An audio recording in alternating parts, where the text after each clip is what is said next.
Greetings, boils and ghouls, goblins and ghosts. You're tuning into Too Ghoul for School, the podcast, a death-style podcast for the morbidly inclined.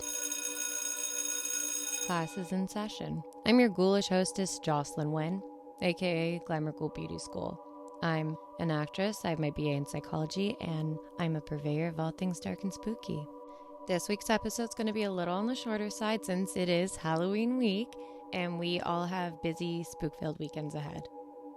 So first, a little bit of housekeeping. I wanted to make an amendment to something that came to my attention following last week's episode. In the Halloween Horror Nights Know Before You Go tips portion, I state that all of the prohibited items were listed at the Halloween Horror Nights website. However, there's actually no mention of spiky accessories. It was not on the signs at the security check-in either. So, not stated on the website, not stated on the list that they had at the event at Halloween Horror Nights, which Dana did check prior to attending, making it doubly uncool that Dana had to give up the wristband. And it's not that I'm arguing that we should be allowed to wear such items. We don't need to. As I stated, I understand the safety concern. What I am saying is that if there are prohibited items that one would normally be allowed to wear or bring on their person in public, it should be clearly stated, which it was not. And do this for the ease of both your guests and your staff. Help us help you. A large portion of the Halloween Horror Nights guests are people of various countercultures, including punk, goth, emo, hardcore, metal, alternative in general, for whom these accessories are part and parcel. It's not a problem if they're not allowed, but to not expressly state so is where the problem comes in. And just starts the night on a really sour note, not to mention it really impedes the check-in process, which no one wants, staff or guests. Just some constructive feedback. It's really not a big deal if we have to leave these items at home. What is a big deal is when we are not aware that spiky accessories are an issue until we get there, and we would have gladly not worn it. We're happy to leave these items at home, especially if it means that we won't lose them to the trash can, but we just need to know that we need to leave these items at home. So the first segment I'd like to lead us in with is Spooky 101. Ooh. For today's lesson, we're going to do an intro into the spooky and strange. What is it? What does it mean to be spooky? Is it goth? Is it being Halloween obsessed? Is it horror? Is it wanting to be a mortician? Is it witchcraft? We will cover all this and more. My own definition that I have created for spooky would be that it's anything referring to that which is supernatural and otherworldly, even unsettling, often with morbid undertones. I did look up the Oxford Dictionary definition of spooky, and it is as follows. Adjective, informal. It is sinister or ghostly in a way that causes fear and unease. So, not too bad on my own definition, not too far off. And I can only speak for myself on this, but for me, what spooky is, as I understand it and what it means to me, is kind of an umbrella term for all sorts of dark subjects, including topics of aesthetic, art, music, entertainment. For me, the most apparent way that spooky works its way into my life is largely as an aesthetic, but it's also just a way of life, or as I lovingly like to call it, a death style as opposed to a lifestyle. It's memento mori. It's that constant reminder that one day we all die. Speaking on the death style front, it basically means that I just have an inclination to the macabre if I'm listening to a podcast. Likely it's true crime. If I'm watching a show, it's probably What We Do in the Shadows. If I'm listening to music, I really love spooky tunes and spooky bands like Misfits. Tiger Army has a kind of dark and romanticness to them that I love. Just to name a few, the Meteors. Yeah, I just am very drawn to anything on the darker front. If I'm getting stationery, I have like bat Post-its and coffin-shaped notepads. I will use these painting markers to spookify my laptop or my planner. And that's not to say that I don't enjoy other aesthetics and forms of art. I absolutely do. Of course, for me, they're going to be on the more whimsical, fantastical, fantasy end of things. But I also really love stuff that's just so mundane you want to die. But again, that's kind of leading into my spooky sensibility. Gallows humor is totally my jam. I'm sure it is for you as well. And gallows humor, just for anyone that hasn't maybe come upon this concept yet, is just like dark humor, especially, regarding mortality and dying. And even if you're not exclusively spooky in your dress and aesthetic and the media in which you consume, that doesn't mean that you are not a spooky soul.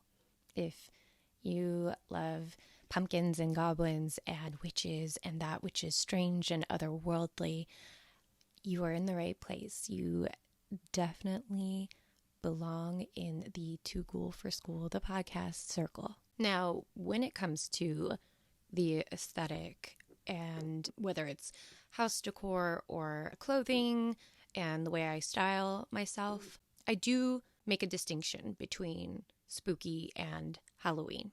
And again, totally speaking for myself, like you can do Halloween year round. There are people who do. For me, my preference is to separate things that are spooky from things that are exclusively Halloween. So let me put it to you this way. Most all Halloween decor is referring to, of course, the holiday and is spooky, but not all spooky decor is necessarily Halloween decor, and there is a lot of overlap, and they definitely are not mutually exclusive. So breaking that down now, a great example of something that's spooky, but not necessarily Halloween, are the Addams Family films and TV shows.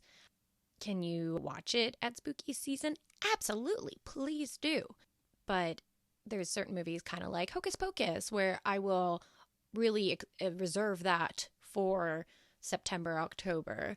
In my household decor, as you can see, pretty much I only exclude pumpkins and jack-o'-lanterns and the color orange. And, I'll bust them out near around August is when the stores mostly have their stuff out. Some of them start in July, especially this year. Anything that is not jack-o'-lanterns, fair game for me, like year-round.